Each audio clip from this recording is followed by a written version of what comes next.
예, 계속해서 정치권 소식 더불어민주당 서영주 전 상근 부대변인, 국민의힘 김기흥 대변인과 함께합니다. 어서 오십시오. 네, 안녕하세요. 반갑습니다. 자, 이번 조기 대선 전국에서 자의든 타의든 이름이 자주 언급되는 분 중에 한 명이 한덕수 대통령 권한대행입니다. 우선 한대행 관련 이 내용부터 좀 짚고 갈게요.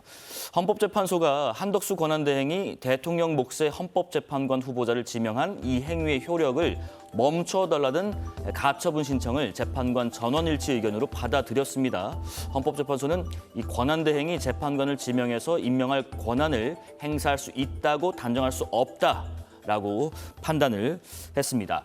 만약 대통령 권한대행의 지명 권한이 없다고 판단되면 부적법하게 임명된 헌법재판관으로 인해서 당사자들의 재판받을 권리가 침해될 수 있다는 설명까지 달았습니다. 서영주 부대변인, 지금 헌법재판소 판단에 어떤 의견이신지요? 일단 뭐 헌법재판소가 헌법과 법률에 따라서 판단을 했겠죠. 예. 가처분 신청이기 때문에 청구인의 입장들을 법률적으로 세세히 검토했을 것이고 요지는 그거죠. 한덕수 권한대행이 권한대행으로서의 권한을 사용해야 되는데 선출된 대통령이 사용해야 될 권한을 썼는데 그 권한이 있다고 보기는 확실하지 않다. 이건 본안에 가서 다투어야 될 문제다. 예. 그러니까 아예 가처분 신청에 있어서 재판부도 그 밑자락에는 권한대행의 권한 행사는 아주 제한적으로 써야 된다는 기본적인 룰을 깔아놓은 것 같아요. 예. 그렇기 때문에 청구인의 주장 자체가 이 가처분을 인용했을 때 당할 불이익이 크기 때문에 일단은 가처분을 인용을 한 것이고 일단 본안으로 가는 것인데 예. 법률계 대다수의 상식들은 가처분 신청이 인용됐을 때는 본안 또한 그와 같은 맥락의 결정을 하는 게 네네. 다수다라고 봤을 때는 한덕수 권한대행께서 대통령 몫의 헌법재판관 임명은 오버한 거다. 그렇게 볼 수 있습니다. 예, 김기흥 대변인님, 자기의 가지고 있는 권한을 좀 넘어섰다고 말씀하셨네요. 헌재가 보면 지금 판단을 내린 게 본안이 아니고 가처분이고요. 예. 저희 입장에서는 대통령 권한 대행이 대통령이 파면이 됐기 때문에 더 이상 어떻게 보면 직무 대리 입장이 아니라 거리 상태이기 때문에 대행으로서의 충분히 권한을 행사할 수 있다고 봅니다. 예. 근데 헌재가 오늘 결정한 부분은 뭐냐면 권한의 크기에 대한 얘기는 아니에요. 근데 저희가 이게 헌법 소원으로 되는지 그다음에 권한이 침해되는지 그 자격이 안 된다고 봤습니다. 권한 침해가 된다고 했다면 한덕수 대행에 대해서 만약에 침해받을 사람은 나중에 대통령이 될 사람이잖아요. 그래서 이게 다툴 여지가 없다고 얘기가 됐고 네.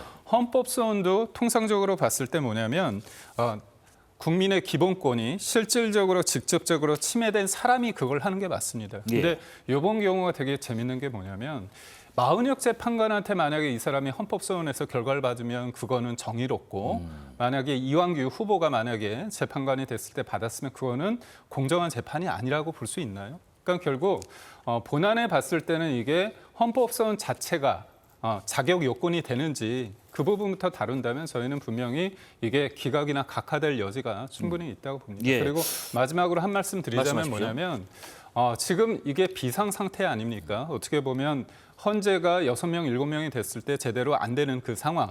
이 불안정한 상황을 현상 유지되는 거는 문제이기 때문에 원래대로 구인 체제로 현상 유지를 위해서 하는 그런 관점에서 봤을 때 한덕수 권한대행은 충분히 할 수 있었다. 예. 이렇게 봅니다. 어제 저희가 잠깐 소개는 해드렸었는데요. 한덕수 대행이 헌법재판소에 임명하겠다는 의사를 표시한 것일 뿐이지 지명에 해당하지 않는다라는 의견서를 보냈다는 내용을 전해드렸었죠.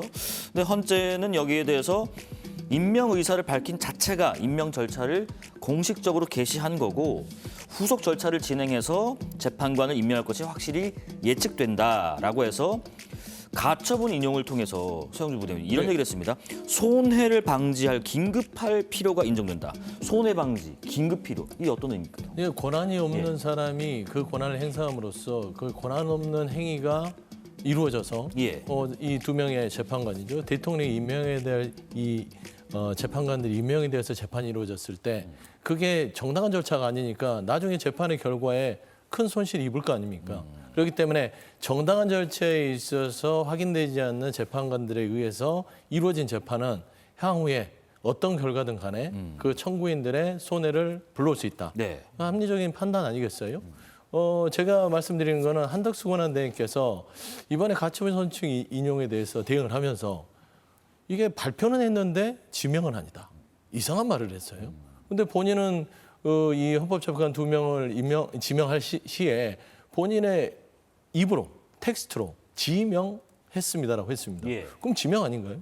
그런데 지명했습니다를 발표했지 발표는 했는데 지명이 아니다. 이건 거의 옛날에 바이든 날리면 수준입니다. 그러니까 지성을 넘나드는 이런 변명들은 헌법재판소에 통하지 않는다라는 게 됐고, 예를 들어 대통령목 자체는 대통령이 지명을 하면 이 인사청문 보고서가 국회로 가고 일정 기간이 도래하면 그냥 임명을 그냥 하면 되는 거예요. 그래서 지명이란 말, 지명을 발표하는 순간 이미 효력이 발생했기 때문에 그 권한은 아직 할 수 있는지에 대해서 그 권한이 부정확하다. 네. 본안에서 다투고 나서 하셔라라는 거기 때문에 지금 한덕수 권한대행의 두 재판관의 임명은 중지됐다. 네. 그래 보는 겁니다. 김기영 대변인께도 두 가지 다 들어볼게요. 일단 말씀하신 이 지명과 지명 발표에 대한 부분하고, 그리고 이 손해, 누구에 대한 손해를 긴급히 방지할 필요가 있었던 건지 궁금하네요. 제가 앞서 말씀드린 것처럼 헌법소원을 제기했을 때 당사자 자격 요건이 있습니다. 근데 이번에 그 변호사가 재판을 받을 가능성을 했을 때 이분들한테 받게 되면 공정하지 못하다. 그 부분에 대해서 어떻게 보면 가정을 둔 거거든요. 그럼 역으로 봤을 때 마은혁 재판관이나 문영배 재판관한테 받으면 그거는 정의로운가? 제가 다시 말씀을 드릴 수밖에 없는 거고. 예. 또 하나는 뭐냐면 헌법에 대통령의 권한에 대한 사실상의 인사권 행사를 제한하는 명문 규정이 없습니다. 예. 그렇기 때문에 이거를 굉장히 적극적으로 해석을 해서 이거에 대해서 제한을 뒀다는 건 이미 어떻게 보면 헌재가 대통령과 대통령의 권한대행 그리고 행정부보다 우위에 있다는 얘기거든요.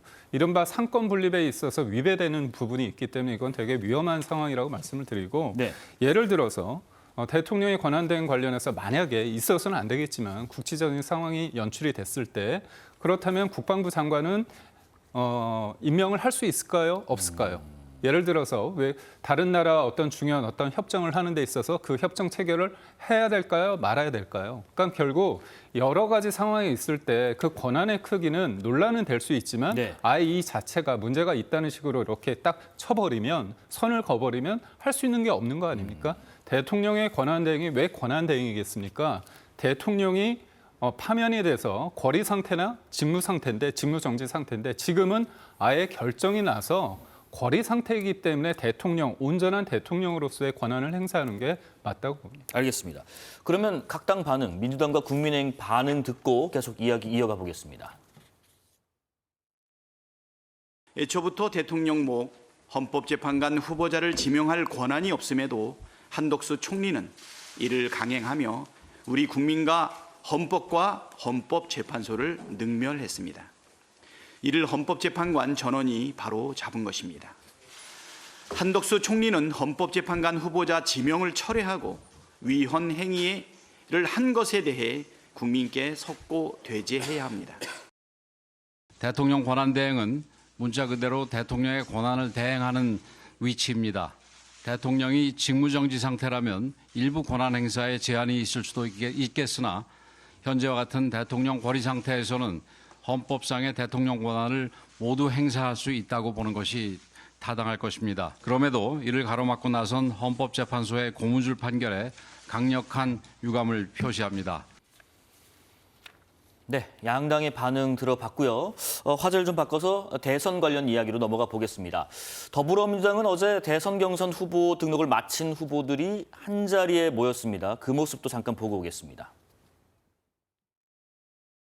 누가 되든 이겨야 합니다. 대선에서 우리 더불어민주당이 승리하는 것은 우리 당의, 우리 후보들의 기쁨이 아니라 역사적인 책임입니다. 역사적으로 민주당은 하나가 되었을 때 승리했고 분열했을 때 패배했습니다. 치열하게 경쟁하고 또 통 큰 단합을 통해서 정권 교체 그 이상의 교체를 만드는데 최선을 다하겠습니다.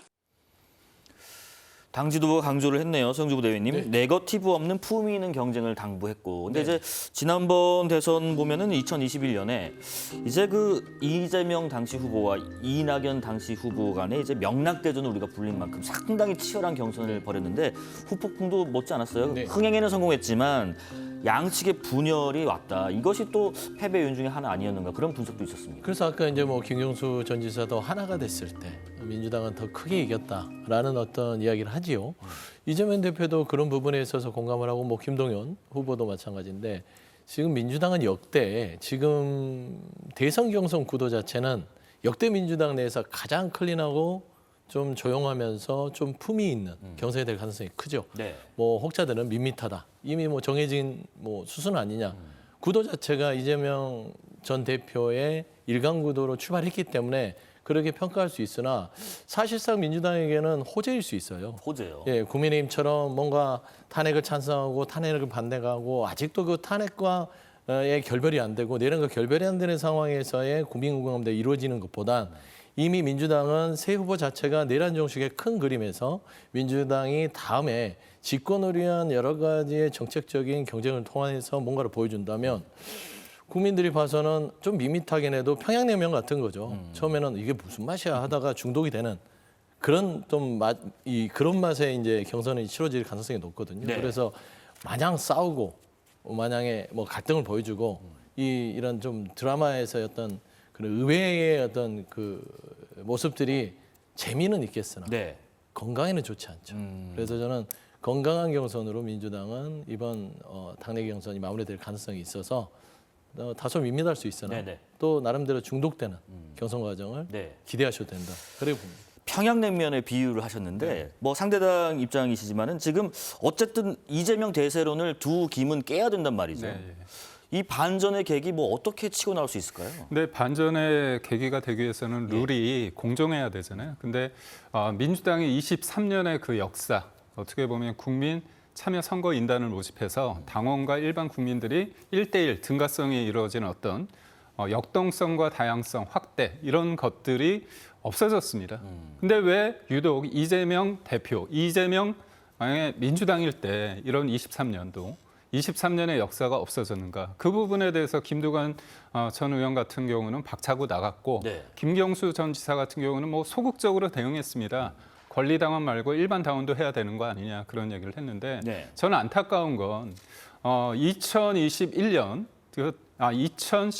네네. 대선 때 그때 이 국민 경선의 최대 수혜자가 성남시장이었던 이재명 대표입니다. 그때 3위를 하셨거든요. 20% 넘게. 그래서 지금의 대권의 반열에 올라갔는데 본인은 누릴 거 다 누리고 후발주자들이 뭔가 전반적으로 국민들의 어떤 그 힘으로 본인한테 도전할 때 그 사다리를 걷어찬 게 아닌가. 그래서 지금 제가 볼 때는 밋밋한 경선일지 아니면 뭐 평양냉면처럼 담백한 경선일지 모르지만 너무 뻔하다.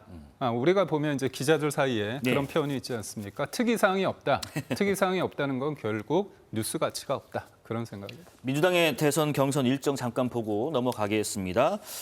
우선 그 15일에 예비 후보 등록일이었고요. 그다음에 16일부터 27일까지 4개 권역을 순회 경선을 하면서 연설회를 벌입니다. 18일에 후보자 TV 토론회, 이후에 국민선거인단 투표 앞서 설명해 주신 것처럼 당원 50, 국민 50% 비율로 하고요. 4월 27일에 민주당의 최종 후보가 선출이 됩니다. 국민의힘 경선도 살펴보겠습니다. 어제 1차 경선 진출자가 8명 확정이 됐고 오늘은 첫 토론회 조별 추첨이 있었습니다. 이게 두 팀으로 나눠졌는데요. 결과를 좀 볼까요? 자, 국민의힘 A조와 B조로 나뉘어서 토론회 조별 추첨이 이어졌습니다. 일단 A조에서는 김문수, 안철수, 양양자, 유정보, B조에서는 나경원, 이철우, 한동훈, 홍준표 이렇게 조가 속해져서 서로 좀 신경전을 벌였던 후보들도 같이 조에 또 묶여 있다 보니까 열띤 토론회가 좀 예상되기도 하는데 김경 대변님 관전 포인트는 어디에 두고 계십니까? 아무래도 A조보다는 B조에 A조보단 B조요. B조에 네. 어떻게 보면 제가 볼 때는 큰 하나가 되겠지만 경선 과정에서 어떻게 보면 굉장히 파열음이 날 수 있다. 여기서 말하는 파열음은 제가 볼 때 긍정적인 에너지가 나와서 예. 국민들의 이목을 좀 끌었으면 하는 바람이 있고요. 나경원 의원과 한동훈 전 대표 같은 경우는 전당대회 때 굉장히 핫하게 붙지 않았습니까? 그렇습니다. 그래서 설전이 좀 있었죠. 그렇죠. 많은 뉴스를 장식했습니다. 그렇지만 결과의 마무리가 좀 안타깝게 돼서 당내 파열음이 커졌습니다. 그렇지만 저는 우리 국민의힘의 이번 경선에 대해서 뭐라고 생각하냐면 누가 되든 상관없다. 이게 무슨 그 여러 있는 분들을 무시해서가 아니라 이길 수 있는 후보가 중요한 겁니다. 그렇기 때문에 우리가 여기에서 국민들의 어떤 관심과 사랑을 받아서 이재명 대표를 이길 수 있다고 생각하면 여기에서 멈추는 건데 우리한테는 또 하나의 패가 더 있다.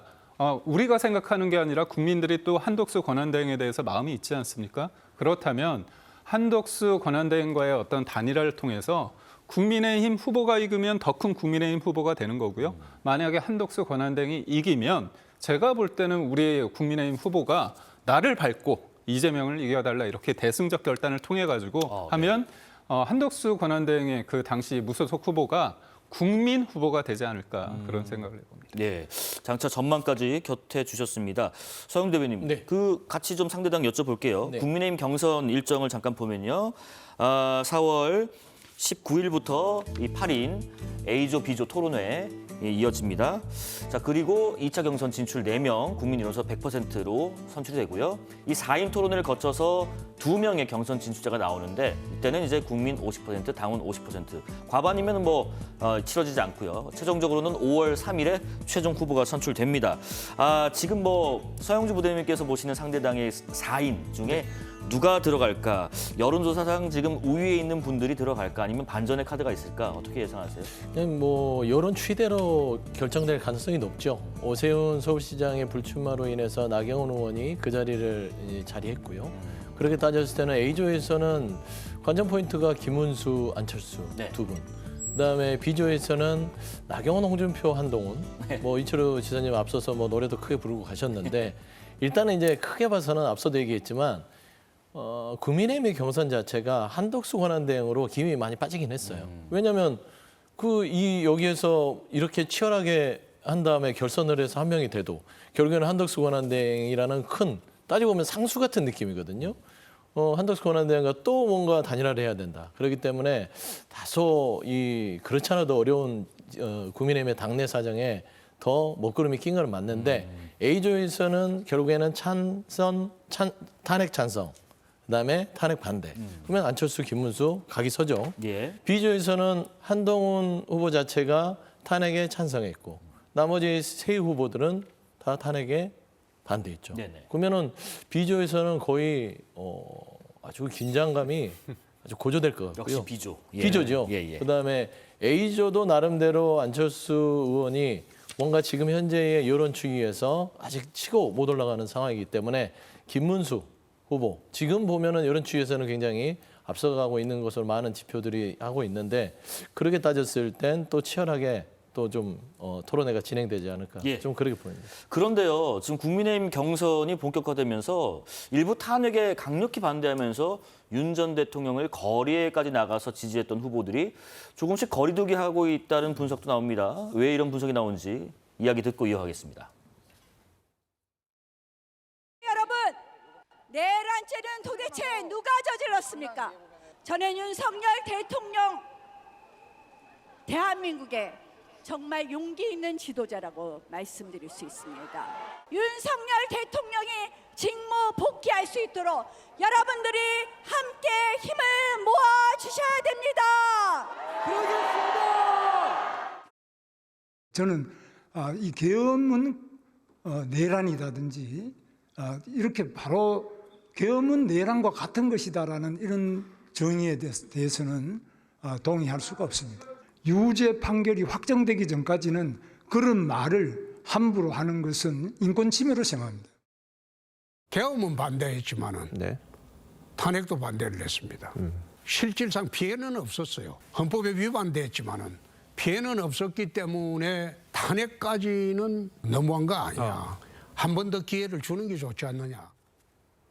김기흥 대변인, 윤 전 대통령 탄핵을 반대했던 발언과 지금의 일부 거리두기로 보이는 모습들, 이거 어떻게 해석해야 될까요? 아무래도 이제 지금 국면이 바뀌었습니다.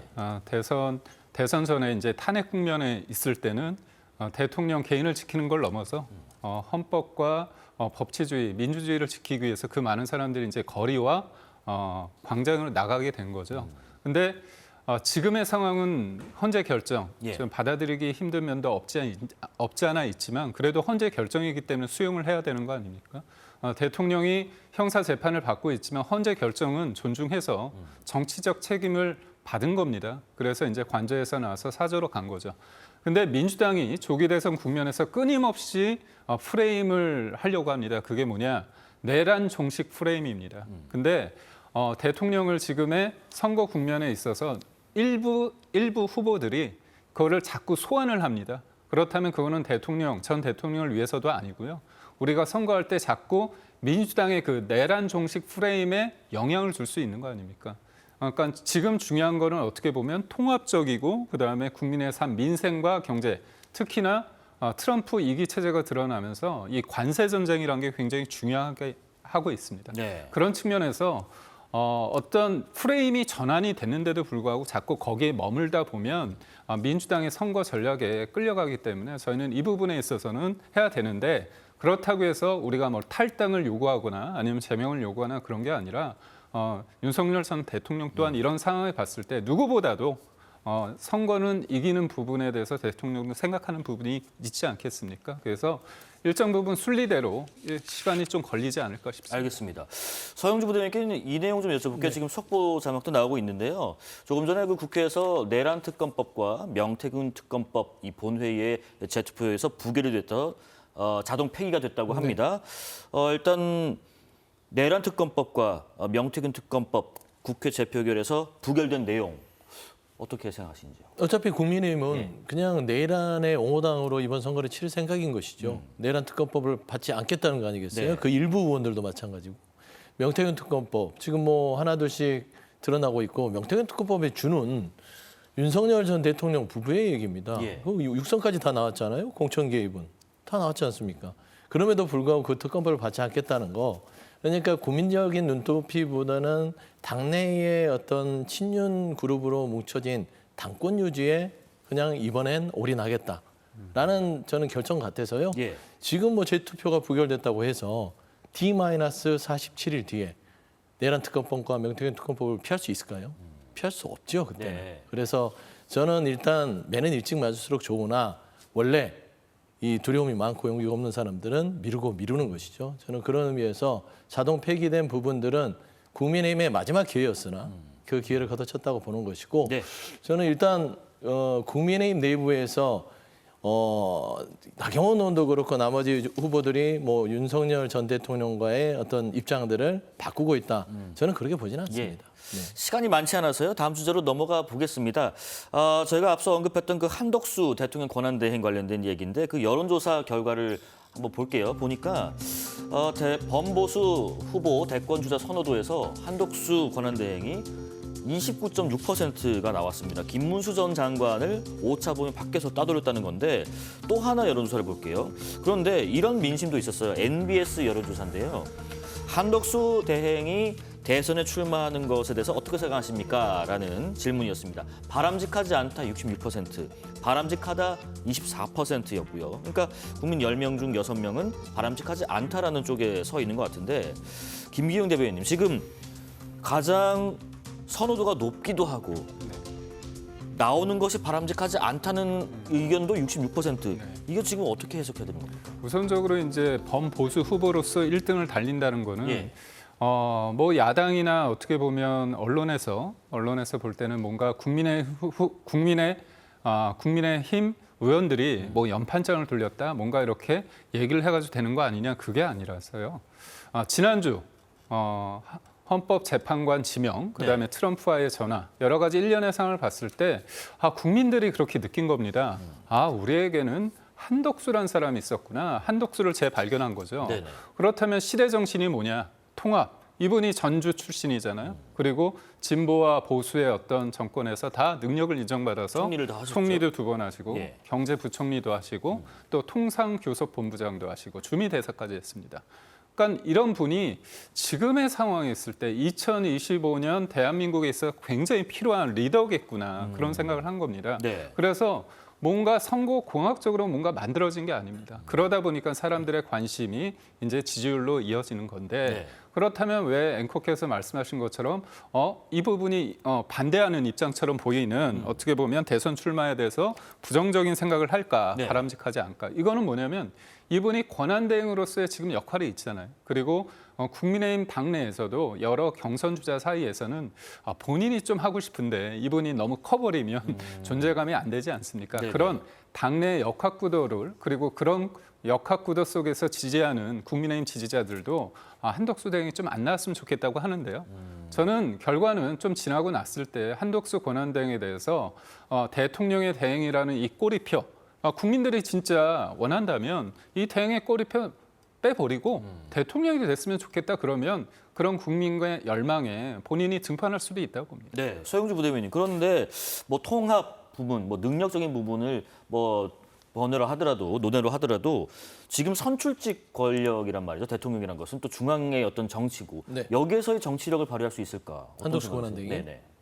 할 수 없으니까 바람직하지 않다고 국민들의 어떤 여론조사 나오지 않겠습니까? 그다음에 앞서 보여줬던 여론조사 추이 아마 저건 전체 국민 여론조사가 아니라 제가 알기로는 국민의힘과 무당층만 응답에서 나온 범후보 대권주자 선호도일 겁니다. 네. 그러니까 이게 전체 국민이 다 응답한 게 아니라 보면 저 부분은 국민의힘과 무당층을 한 것으로 제가 알고 있고요. 일단 전체적으로 한덕수 권한대행은 출마의 자격이 없습니다. 첫 번째 이유는 12월 3일 날 내란 행위로 헌재에서 결정을 받은 그 파면의 대통령의 파면의 책임을 2인자인 총리가 지지 않고 출마를 한다. 그건 있을 수도 없는 일 아니겠어요? 두 번째, D-47 새로운 정부, 이게 국민의힘이 될지 민주당이 될지 여기서 제가 섣불리 예단할 수는 없으나 새로운 정부가 들어서기가 47일 남았습니다. 47일만 권한대행을 하면 되는데 권한대행의 어떤 업적이나 성과 최소한의 관리는 하지 않고 지금 제사보다 제법에 관심이 있어요. 출마에 대해서 불출마인지 아닌지 말도 하지 않습니다. 이미 본인은 아무것도 책임지지 않고 뭔가 기획에 있든 어쨌든 간에 뭔가 출마를 해서 본인의 공과를 다투고 싶다. 이건 누가 보더라도 고위공직을 지낸 분으로서의 어떤 책임감 있는 자세는 아니다라고 봤을 때는 국민들이 납득할 수는 없다는 건 분명하나 국민의힘 내부에서 한덕수 권한대행을 세워서 간다는 거 뭐 어떡하겠습니까? 그게 국민의 뜻과 멀어지는 선택들을 끊임없이 하는구나. 그렇게 저는 평가할 수밖에 없네요. 알겠습니다. 앞서 그 범보수 후보 대권주자 선호도는 저희가 여론조사 그 조사 기관과 의뢰를 앞서 설명을 드린 것과 같고요. 한덕수 권한대행 대선 출마 평가에 대한 여론조사는 4월 14일부터 16일 3일 동안 전국 만 18세에서 남녀를 대상으로 조사를 했고요. 조사 방법은 국내 통신 3사가 제공하는 휴대전화 가상번호 100% 이용한 전화 면접 조사였습니다. 표본 크기는 1,001명, 접촉률은 27.2%, 표본 오차 95% 신뢰 수준에서 플러스 마이너스 3.1%포인트입니다. 조사 기관은 엠브레인 퍼블릭, K스타 리서치, 코리아 리서치, 한국 리서치였습니다. 자세한 내용은 중앙선거여론조사심의위원회 홈페이지를 참조하시면 되겠습니다. 끝으로요. 어제 경찰이 압수수색 영장을 집행하러 대통령실을 갔는데 경호처가 영장 집행을 불허했습니다. 6번째 시도였고 경호처의 제지로 10시간 넘는 대치 끝에 영장 집행이 안 된 상황입니다. 김기행 부대변인, 지금 김기행 대변인님, 경호처가 이번에도 군사상 또 이제 공무상 비밀이라는 이유로 안 된다라고 했는데 지금 사실 대통령실이 비어 있는 상태에서 경호처의 영장 집행 불허 대응이 적법하지 않다라는 일부 법률가들의 지적에 대해서는 어떻게 생각하세요? 저는 역으로 여쭙고 싶어요. 대통령이 지금 관저에서 사저로 떠났습니다. 그렇다면 어떤 부분을 좀 알아보고자 하시는지. 그게 좀 그렇고, 또 하나는 기소가 됐다는 것은 곧 수사가 마무리됐기 때문에 이거 재판 과정에 있어서 일정 부분 영향을 주겠다는 거거든요. 이런 수사는 대체로 이루어지지 않는다는 게 이제 법조계의 얘기입니다. 그리고 제가 무엇보다도 말씀드리고 싶은 거는 이게 윤석열 정부 때만 있는 게 아니라요. 앵커께서 말씀하신 것처럼 형사소송법 110조와 111조에 의한 겁니다. 군사상 비밀을 요하는 장소는 책임자의 허락을 득하고 압수수색할 수 있다는 겁니다. 이게 공수처가 이 부분에 대해서 어떻게 보면 우회적으로 하기 위해서 서울중앙지법이 아니라 서부지법으로 영장 쇼피까지 해서 논란이 되고 있지 않습니까? 근데 대통령 개인을 지키고자 했다면 나간 상황에서도 이렇게 한 이유는 통상적으로 문재인 정부 때도 한 번도 이 관저나 그 청와대가 압수수색 대상이 되거나 실질적으로 이뤄진 게 아니라 임의 제출 방식으로 자료를 받았고요. 제가 알기로는 임의 제출로 필요한 서류를 적어 협의하는 것으로 알고 있습니다. 알겠습니다. 서영주 부대변인께는 이 질문 드려볼게요. 지금 민주당의 윤건영 의원이요. 그런 얘기를 했습니다. 김성훈 경호차장에 대해서 증거인멸 의혹을 좀 제기를 했는데 지금 김성훈 차장이 4월 말까지 숙제를 하고 나가겠다라고 밝혔고 그런데 사의를 표명하니까 경찰이 압수수색을 들어갔다. 이러다 보니까 지금 시기적으로 좀 맞물려서 이런 의혹을 제기하는 건가요? 누가 보더라도 그렇지 않습니까? 지금 김성훈 경호처장이 뭐 좋은 일로 나가는 게 아니라요. 네. 내부에서의 경호처의 직원들이 직원의 한 3분의 2 이상이 적절하지 않다. 나가달라. 당신의 처신은 경호처를 정말 부끄럽게 만들고 있다. 연판장을 돌리니까 거기에 밀려서 사의표명한 거예요. 그러면은 당장 나가면 되지. 왜 4월 30일이죠? 그러면은 저는 이게 들어오니까 뭐 맞물렸다 우연의 일치라고 보지 않고 김성훈 경호차장이 경찰에 압수수색이 들어올 정보를 미리 알고 4월 30일로 본인의 거취를 정한 게 아닌가라고 의심할 수 있는 것이죠. 네. 다른 걸 다 떠나서 여러 가지 경호법에 있어서 보안시설에 대해서 이유를 대서 압수수색을 막을 수 있으나 이 수뇌부가 6차례입니다.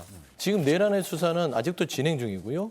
가장 중요한 비화폰 CCTV, 대통령실의 CCTV, 서버 확보해야 됩니다. 예. 그러면 거기에 대해서 보안시설을 안 가면 임의 제출로 그걸 내면 되는데 이 김성훈 경호차장과 이강우 경호본부장 이 두 사람이 계속해서 지속적으로 증거를 인멸하기 위해서 버티는 게 아니냐라는 것은 합리적으로 당연히 제기할 수 있는 의혹이다. 네. 그래 보입니다. 관련 내용에 대해서 양쪽 대변인과 부대변인의 의견 들어봤습니다. 정치권 소식 더불어민주당 서영주 전 상근 부대변인, 국민의힘 김기흥 대변인과 함께했습니다. 고맙습니다. 고맙습니다. 정부가 2026학년도 의대 모집 인원을 증원 이전 규모인 3,058명으로 되돌리기로 했습니다. 이제 관건은 병원을 떠난 전공의들이 돌아오느냐, 등록 후에 투쟁을 고수하고 있는 의대생들이 수업에 참여할지 여부입니다. 해결책은 의료계와 당국 간 싸움이 아니라 의료 현장을 찾는 사람들의 입장에서 찾아야 하지 않을까 싶습니다. 4월 17일 목요일 특집 사사건건 여기까지입니다. 시청해주신 여러분 고맙습니다.